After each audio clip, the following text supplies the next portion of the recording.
College. She's worked for 15 years with the Central Intelligence Agency as an intelligence officer. She's been with Senator Sam Brownback, specializing in South Asian, Central Asian, and Middle Eastern affairs. I'm going, and you all know she's here because it's a terrific topic. The war on terrorism and South Asia since 9/11 is very important to us. And we're honored to have a person with her rank and position to join us to discuss this issue. So without taking further time, let me present to you Assistant Secretary of State for South Asian Affairs, Christina Rocca.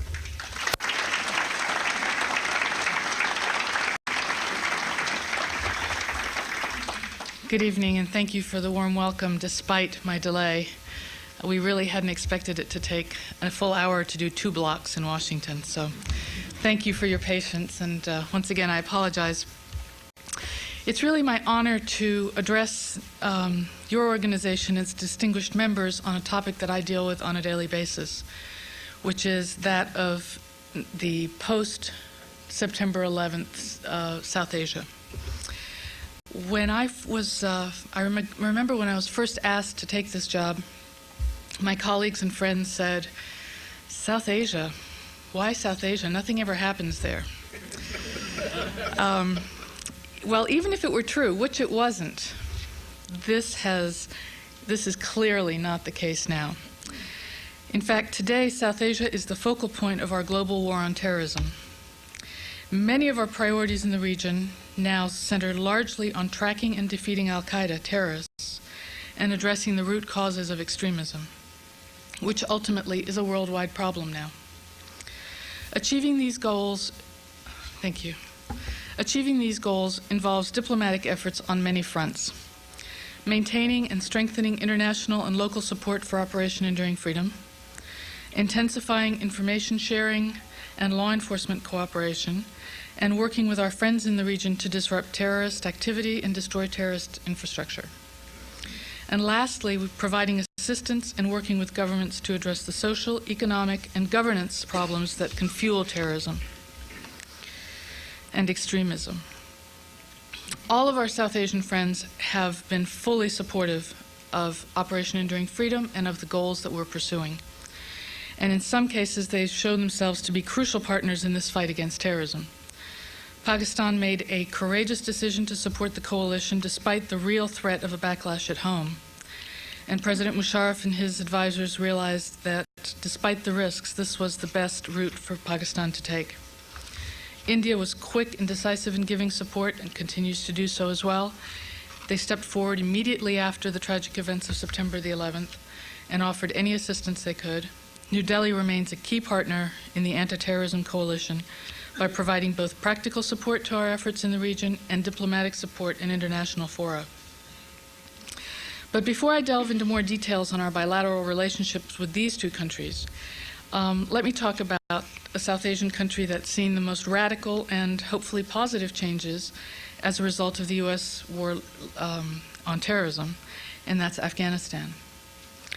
Long a source of instability in the region and beyond, Afghanistan is now moving towards stability and peace, slowly and haltingly at times, but the direction is clear. The demise of the Taliban, the destruction of al-Qaeda infrastructure, and the establishment of the new interim government are the first steps in getting this war-ravaged country back on its feet. The interim authority, led by Chairman Karzai, is up and running, providing services to the Afghan people and reaching out to different Afghan regional leaders. The King's return just a few weeks ago was an important symbolic step, part of a process of restoring hope and confidence in the country's future for the first time in over 20 years. The King can serve as a unifying force as the Afghans move towards the convening of the Grand Council, the Loya Jirga, which will take place in the middle of June. The Loya Jirga will establish a transitional administration with a firmer political footing, hopefully, and it's supposed to last for 2 years and then move towards democratic elections. And this is really going to be a very important step for the Afghans in determining their future. And in moving away from the culture of violence and extremism and lawlessness that's pervaded throughout the country for way too long. Unprecedented amounts of food aid are now entering the country, and distribution networks are improving. The international community has committed $1.8 billion to Afghanistan reconstruction over the next year. The U.S. alone has committed some $300 million for reconstruction during the donor conference in Tokyo this last January.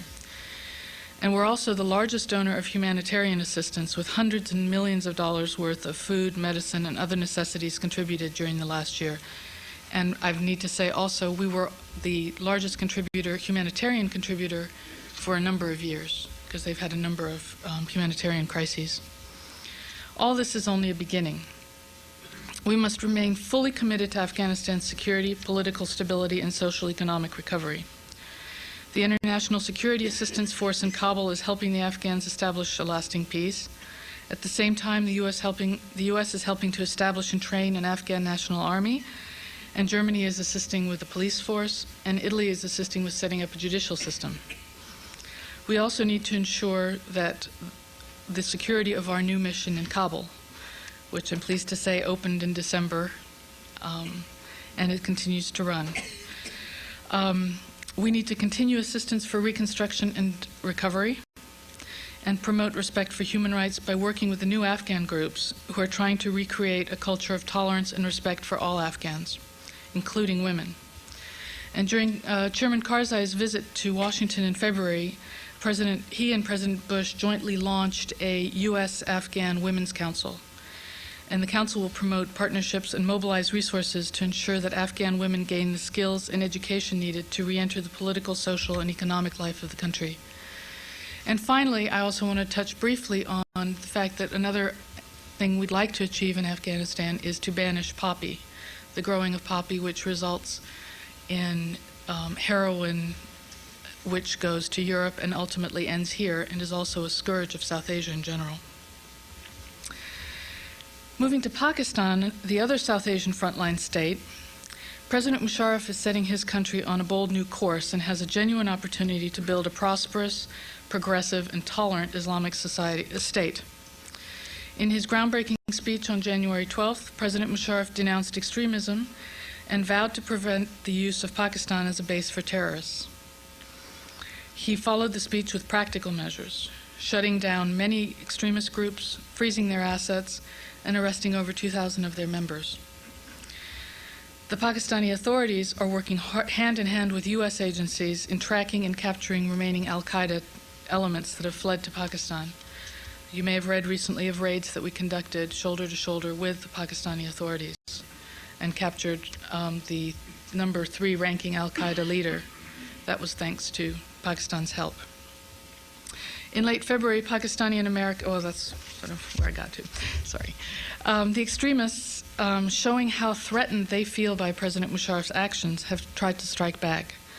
They've killed scores of Pakistanis and targeted Westerners in with kidnapping and with the murder of Wall Street Journal reporter Daniel Pearl, the assault on a church in Islamabad that killed 2 members of the American embassy family, and the senseless bombing in Karachi yesterday, which killed over 14 people.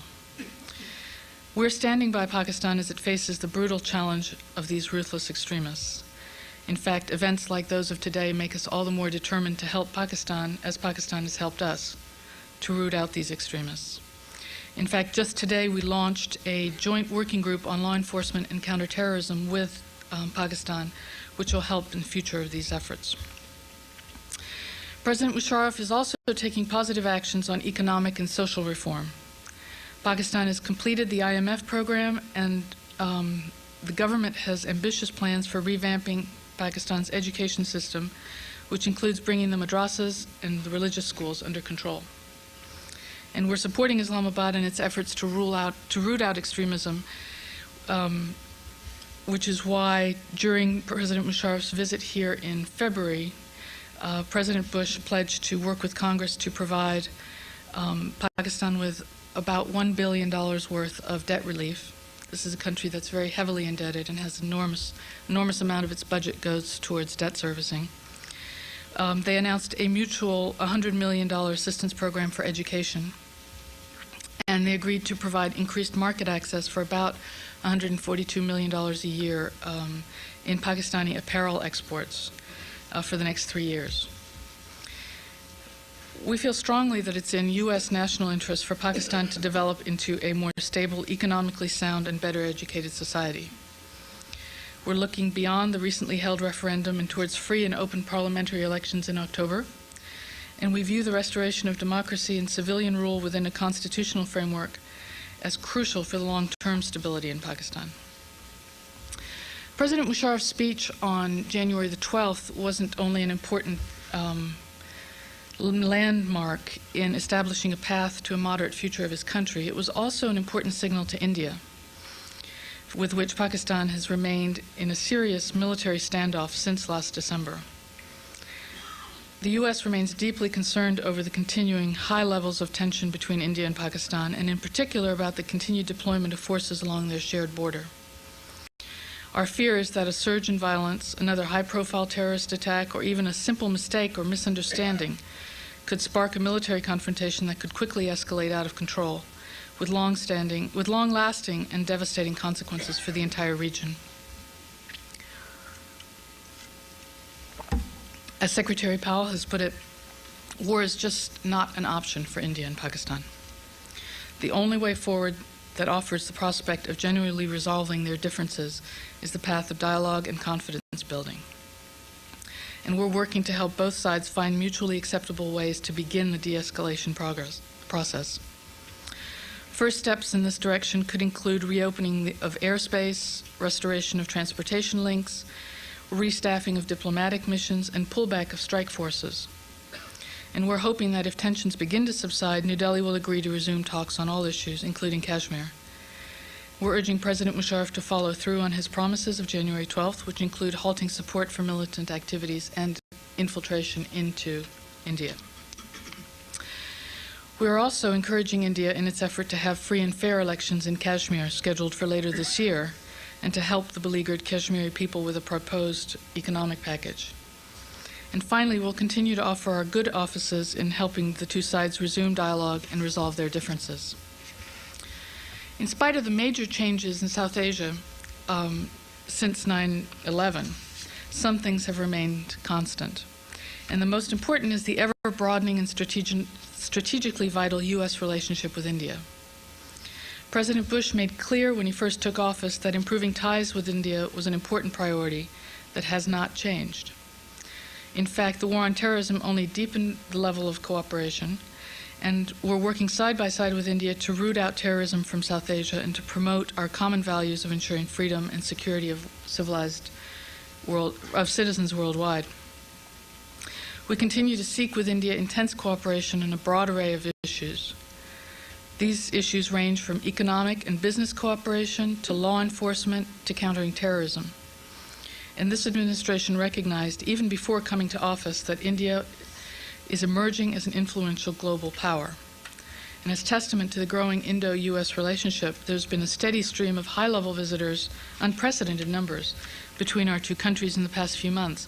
In fact, our embassy in New Delhi calculated recently that in the last 8 months alone, there have been over 54 high-ranking U.S. officials going to Delhi. And we expect this to continue. An area of great potential for U.S.-India relations is in trade and commercial cooperation.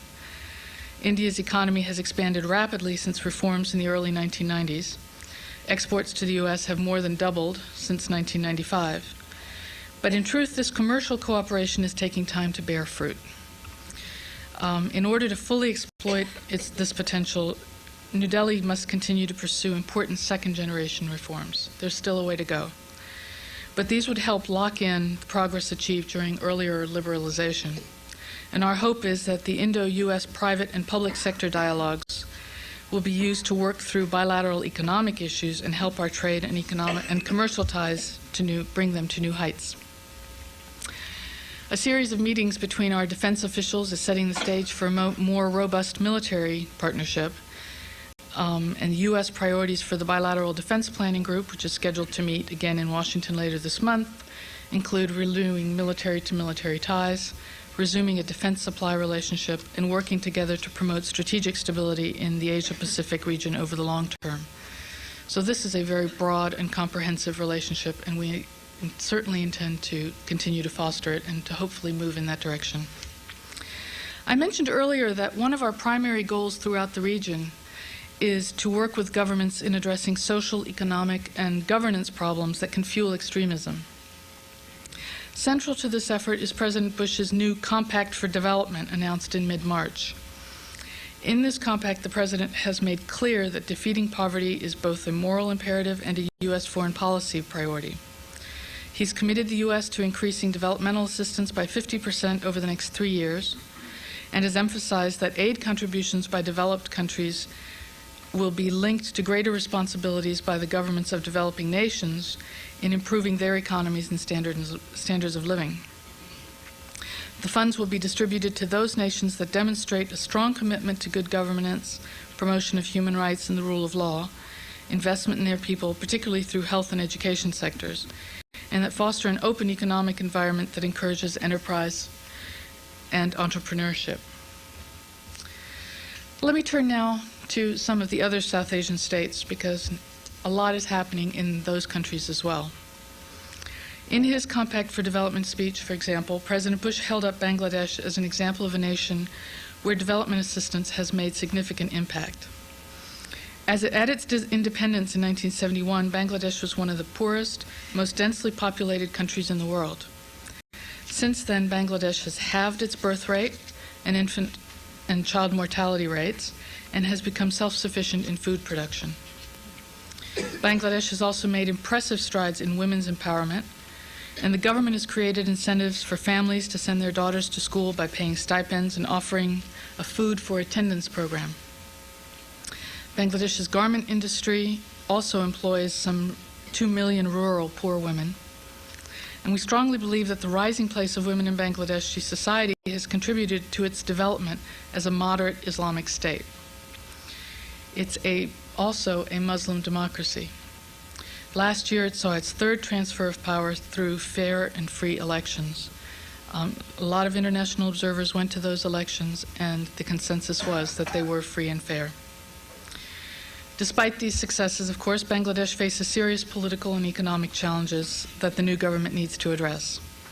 Mrs. Zia's government was brought to power on a law and order platform and has committed to establishing an independent human rights commission and an ombudsman to address the rampant corruption that hamstrings economic development. We look forward to seeing the implementation of these important steps. Bangladesh also has an enormous natural gas reserves that, if properly exploited, offer great potential for boosting sagging foreign exchange levels and providing an impetus to increased foreign investment in other sectors of the economy. We look forward to continuing to work with Bangladesh to strengthen and deepen its democratic institutions and help the country develop its economic potential. Nepal continues to confront a violent Maoist insurgency and knows firsthand what it means to stand up to those who have made violence their principal tool. We acknowledge that government's right to protect its citizens within the framework of its constitution, and we're in the midst of finalizing plans for assistance to help the government achieve this goal. This week, Prime Minister of Nepal, Deuba, was in Washington meeting with the President, with Secretary Powell this afternoon, and other government officials to discuss these issues. And our programs are intended to facilitate the government's efforts both to restore order and to focus development and poverty reduction. While fighting terror, Nepal citizens need to hold their officials to good governance, to ending corruption, and finding common ground on which they can rebuild what the Maoists have destroyed. This is a particularly vicious, cruel, and ruthless group of terrorists. And so this aim is quite a challenge for the government of Nepal. We can assist in that reconstruction by continuing to aid Nepal's economic development. We've requested of the Congress additional assistance to help their military combat the Maoists. Peace could provide the space in which Nepal can diversify its economy and attract foreign investment and seek sustainable and environmentally sound ways to tap the potential of its natural resources, of which it has many. It has an enormous hydropower potential, for example. And there are many in the international community who stand ready to help Nepal. And in fact, there will be a meeting in Europe in the next month to look at ways that we can help the Nepali government sustain its current direction. The Maldives, which people forget is in the region, but is not at all an inconsequential country, is a tranquil oasis in this region roiled by conflict, and has also experienced the destabilizing effects of terrorism, and was quick to support the global campaign against terrorism. It's a moderate Muslim nation, and the Maldives has achieved significant economic and social progress, including the highest per capita income in South Asia, and soaring social indicators. While much remains to be done, the Maldivians can justifiably take pride in their accomplishments. I'd like to just end my remarks with a few words about Sri Lanka, which represents a bright spot in the global fight against terrorism. The Sri Lankan government and the Liberation Tamils of Tamil Eelam have agreed to a ceasefire and are expected to begin formal talks next month in Thailand. We're hopeful that these talks will eventually bring an end to the bitter ethnic conflict that has plagued this small country for nearly 2 decades. The Norwegian government has played a key role in bringing the two sides together, and we really wish them every success in their efforts towards peace, and we stand ready to help. A negotiated political settlement to this ethnic war would be a shining example for the rest of the world by demonstrating that talks, not violence, provide the most effective means for dealing with contentious issues, whether they be religious, ethnic, cultural, or other, these issues which divide and separate different peoples throughout the world. All of this activity makes clear that South Asia has become a major focal point in this administration's foreign policy. A large part of this agenda includes supporting all of the nations of South Asia in their efforts to strengthen democratic institutions and improve standards of living. And democracy, education, and a thriving economy are the best antidotes to the alienation and resentment that fuels support for terrorism. On that note, I'll conclude my remarks, and I'll be happy to take any questions.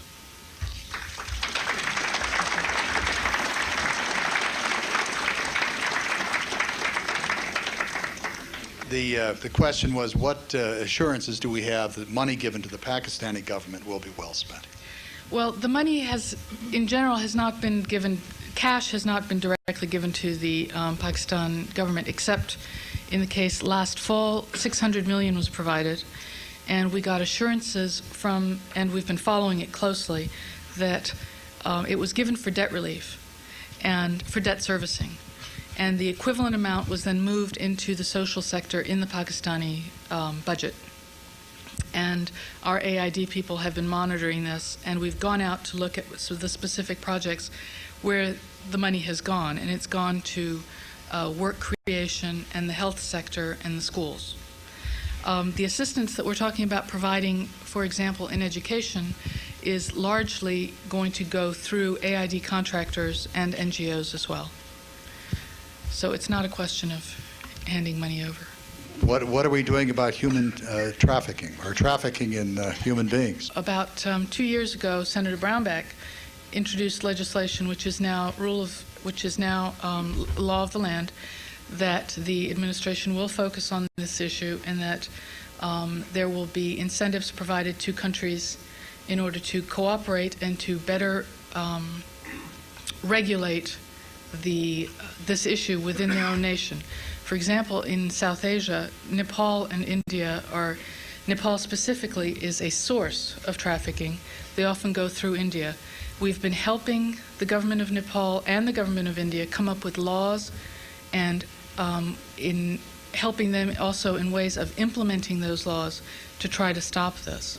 It's not an easy problem. It's not something that can be fixed overnight, but we're working with all the governments in the region to do exactly that, to get to the root of the problem within each of these countries. Explain the rationale of the administration with respect to sponsoring, or rather canceling, funds for population control. The attempts to help on population control continue apace in South Asia. And in fact, in Bangladesh, as you can see, I mentioned the statistics earlier, they've drastically cut the population growth.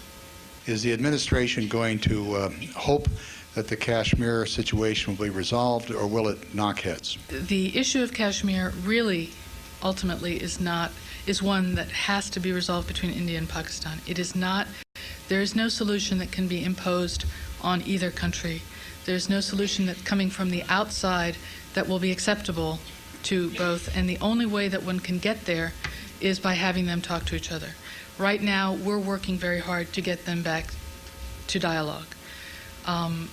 Where they go from there, we are happy to facilitate, to help in any way we can, but it really takes the will on the part of both. There's no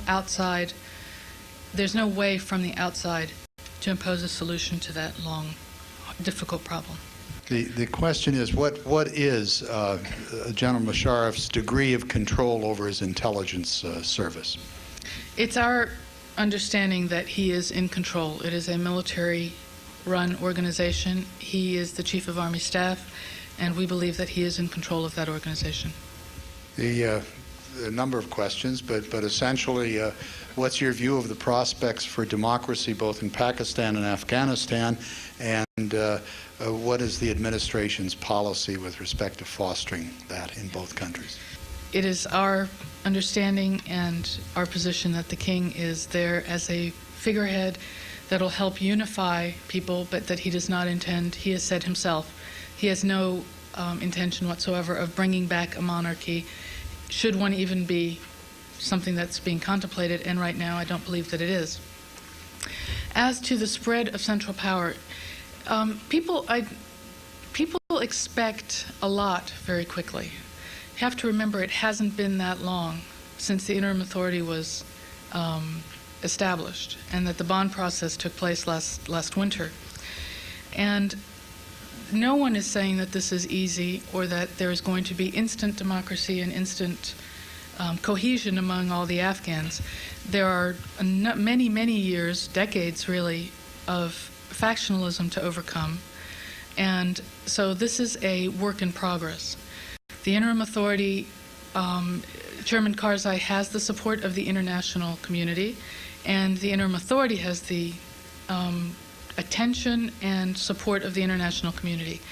And with that, we're hoping that that will start. We're not, no one is sort of predicating how Afghanistan will look in the future. This is one of the hopes that the Loya Jirga, the emergency Loya Jirga that's coming up in June, will sort of set the groundwork for what a future Afghanistan is going to look like. And it's something that needs to be decided by the Afghan people, and there's no outside country or power that can possibly impose something like that. Once again, this has to be something that the Afghans want, and they're being given the opportunity for the first time in a very long time to express their desires along those, on where they want to go. And in Pakistan, the issue of democracy is one that is extremely important to us. It's one that we're in continuous contact and discussion with the government of Pakistan about, and we're watching very closely what's going to happen with the October elections. And we've made it very clear that we expect those elections not only to take place, but to be free and fair and lead to a future democratic Pakistan, because it's really only with that kind of a government that we're going to see long-term stability. Well, the question is to expand your answer on democracy in Pakistan to include democracy within political parties themselves. We have programs in place, and some that are coming into being now with the upcoming election starting, which is to work with all the parties in order to, with sort of essentially with democracy building. These are things that AID has been doing for a very long time, that various NGOs have been working on for a very long time, and we're providing a fair amount of support. And unfortunately, I can't remember the figure off the top of my head, but I know it's a considerable amount of assistance to move towards that very goal. We're talking with all the political parties. In fact, when I was in Pakistan just 2 weeks ago, I had a dinner with the leaders of every single, or not every single one, but most of the different parties within Pakistan, and had discussions about their needs and their views and where they saw the country heading. And so we're in continuous dialogue with everybody on these things. The question is, how serious is $300 million in aid? Okay. Yeah.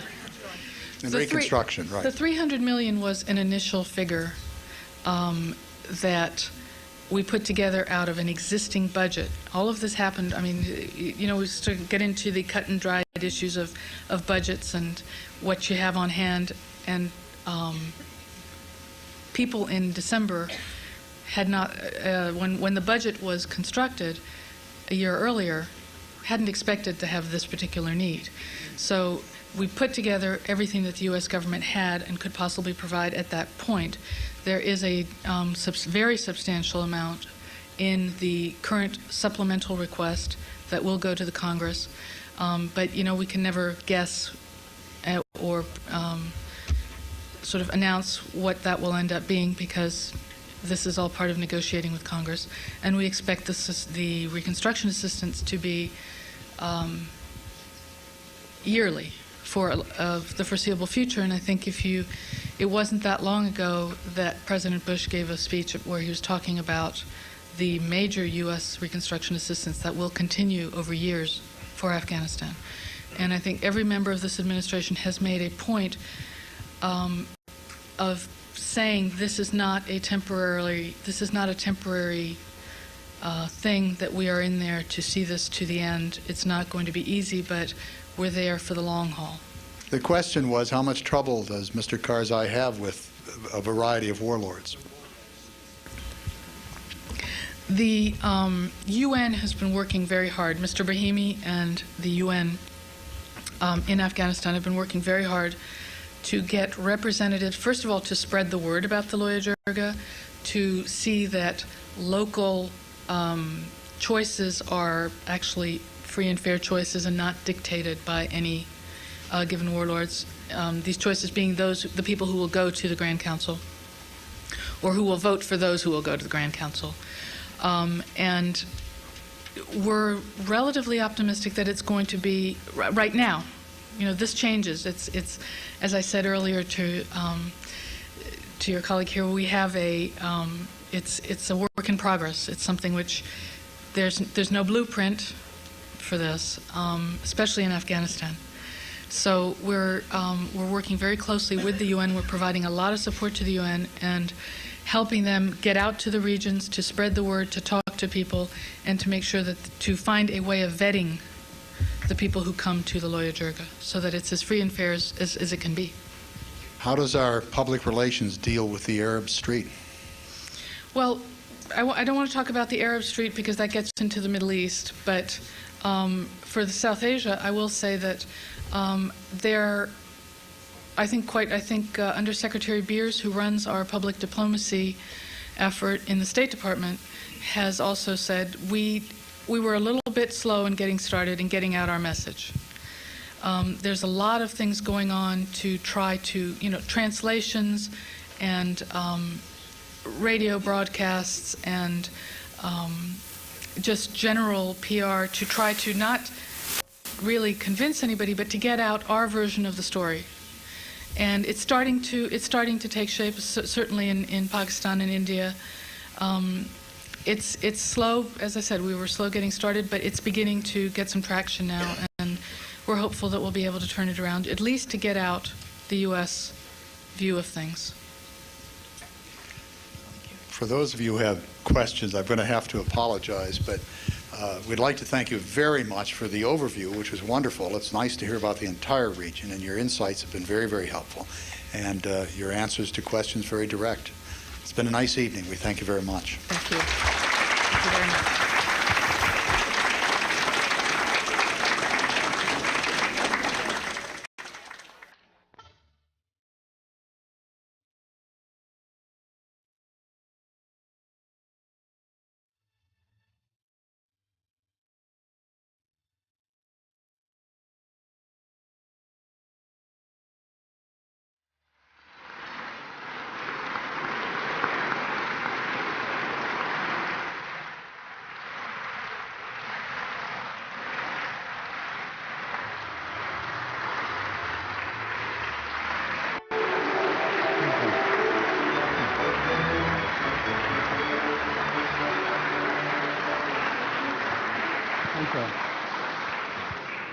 Would you comment upon what has been described as a hatred of women within the terrorist pathology?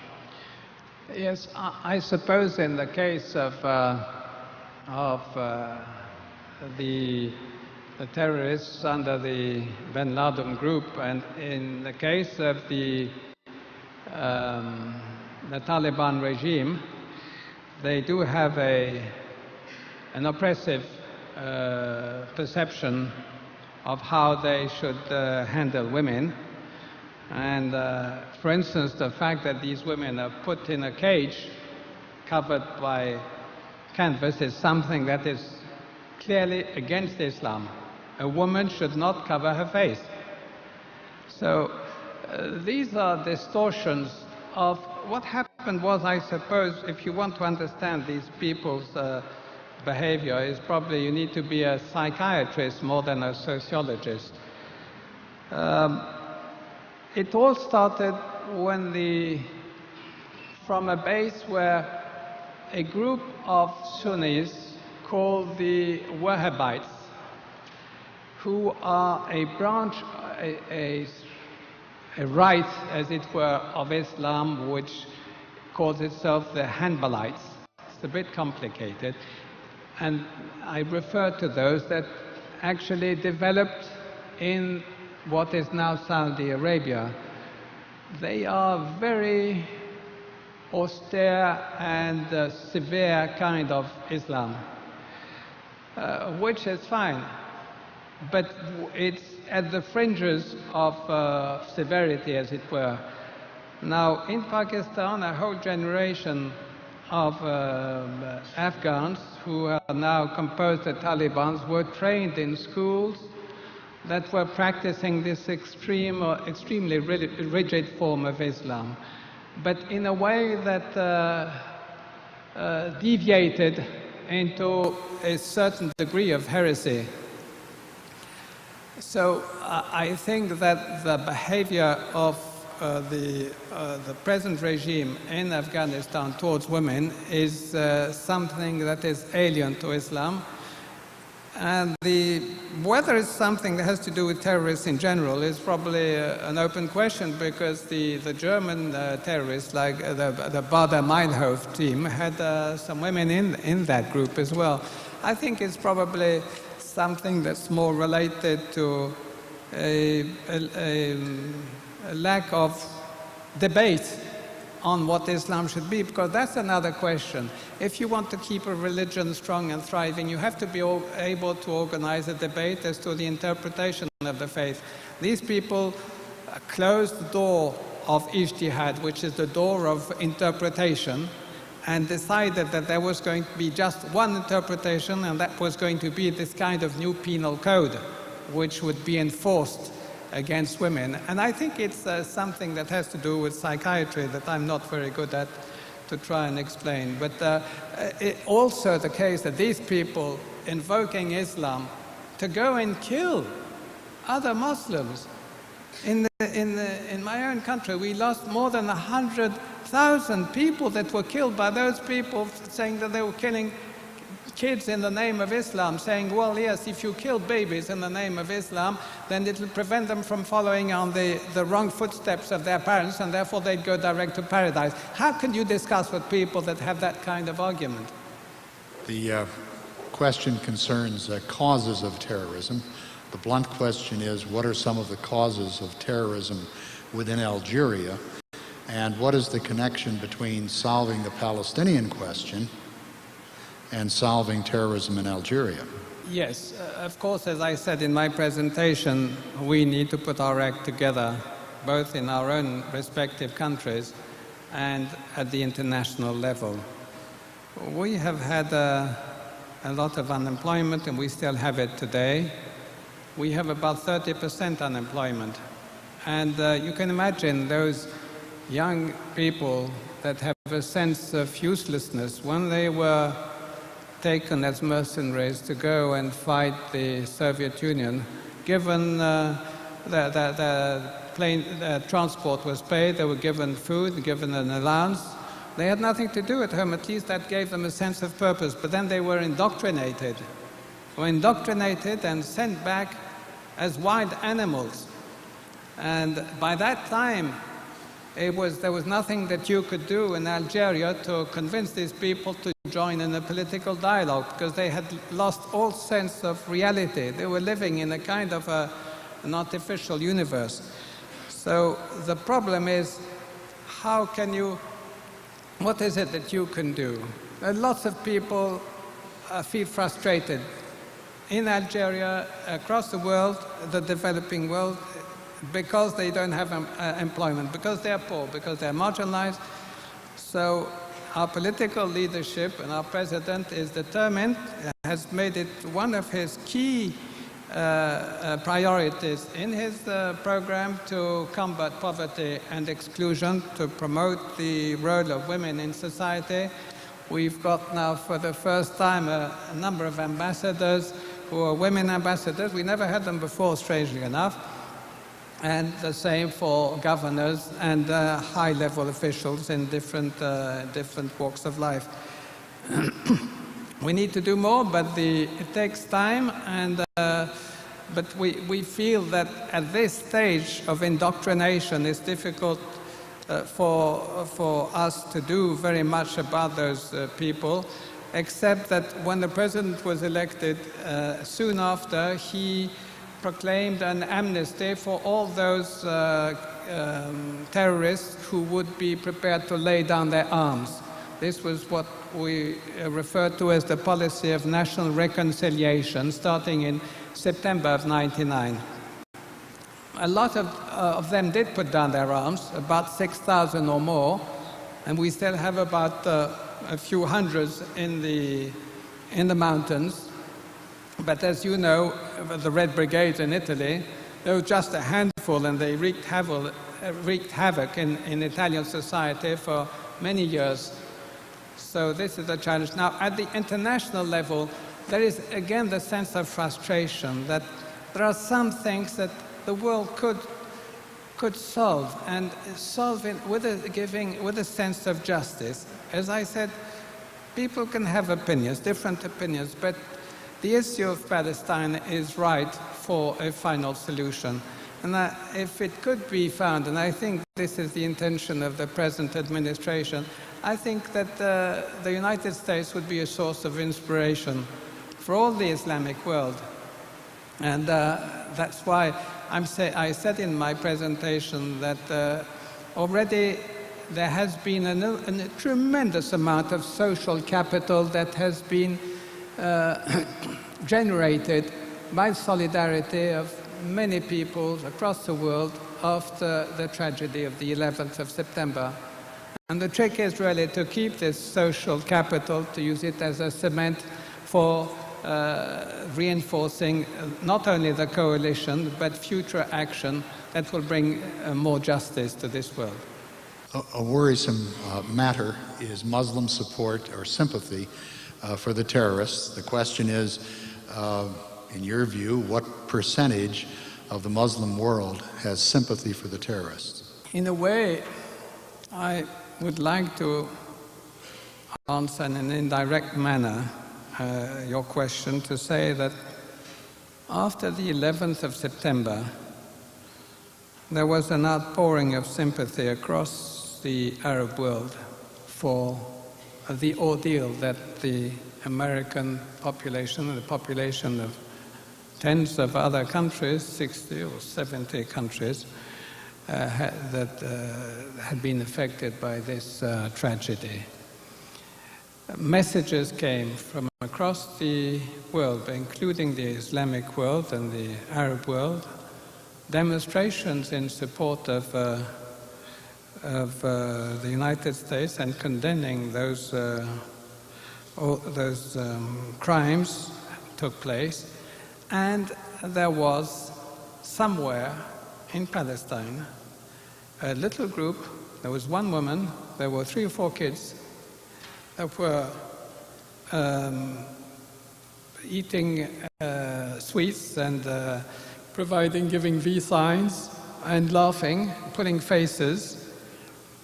And the comment was that these people were rejoicing. Not that they weren't saying that, but the commentator on this large chain of television was saying that these people were rejoicing about what had happened in the United States. Now, I don't know, I received an email afterwards, but I won't vouch for its authenticity, saying that the BBC had found the same footage in its archives of 1991. But even if this is not the case, why is it that this footage was shown on all the US televisions for day in, day out, for days after that event, and all that outpouring of millions of Muslims and Arabs was just given short shrift? This is the problem of the media, and we need to be able to provide a balanced picture, because we don't want this to look like a hate campaign. And it was counterproductive. It did not reflect the general trend in the Arab or the Islamic world, and yet it was given pride of place in all the footage provided on TV screens. Would you welcome American soldiers to fight terrorism in Algeria? I have read some strange articles in the Wall Street Journal suggesting that this might happen, but I have inquired with the authorities in the United States, and I was told that this was completely unjustified, and there was no basis to it. What we need, I think, both what the US needs from us and what we need from them, is an exchange of intelligence and probably training, probably sophisticated equipment that would enable us to hunt out those terrorists wherever they happen to be hiding. And this kind of cooperation is developing, and if it ain't broken, don't fix it. We're doing a good job. We helped provide evidence in the case of some criminals that had been instrumental in wanting to create some major problems for the United States last year. The Attorney General Ashcroft, when he met President Bouteflika in July, expressed to him the gratitude of the administration and of the American people for this cooperation. We're happy that this cooperation is developing so well in this field as in many other fields, because this is probably an opportunity to refer to what Mrs. Condoleezza Rice has said about our relations recently.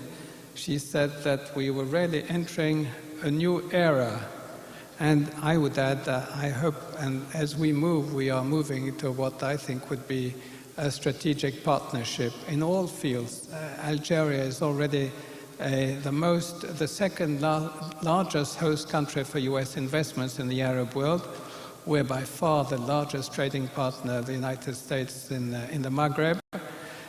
We're looking forward to expanding this even more, as we are about to be the largest oil and gas producer and exporter in Africa, in particular thanks to a very successful cooperation with US companies that have helped us discover new sources of oil in our territory. So all in all, the cooperation is extremely fruitful and beneficial to both sides. We look forward to doing even more. Question is the phrase, "Let there only be one religion in Arabia." How does that jibe with the notion of a secular, pluralistic order? First, I think life would be a pretty boring place if there was only one religion.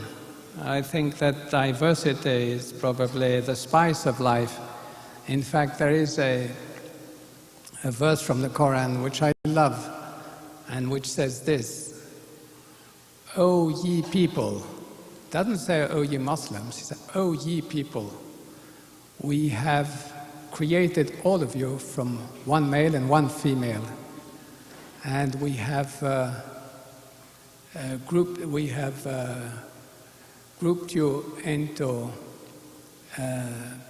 peoples and tribes so that you may get to know one another. The closest to God is the most righteous. Isn't that wonderful? Because A, he speaks, he addresses humankind. B, he says diversity is a wonderful thing. And C, he says, it's not the Christian or the Jew or the Muslim that is closer to me, it's the one that is the most righteous. It doesn't matter which religion he belongs to.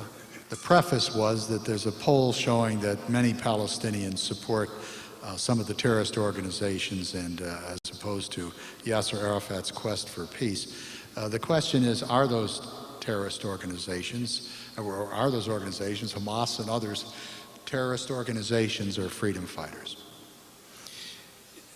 One thing is certain, the more you postpone the negotiated solution of peace in Palestine, the more you will be fostering the development of extremist groups.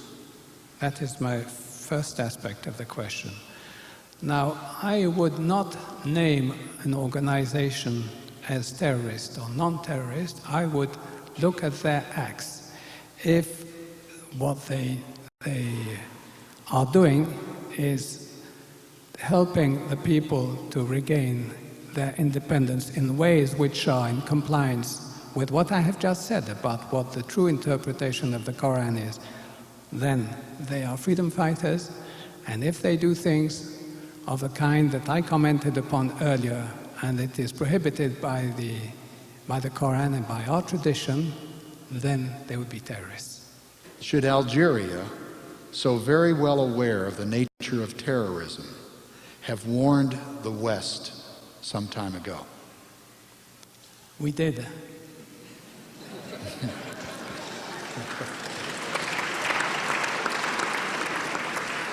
One of the strange things is that whether we refer to the United States, where we did provide some information after the event in Seattle last year, but in Europe we provided information and we asked that some of these killers be arrested or submitted to justice, and there was no response.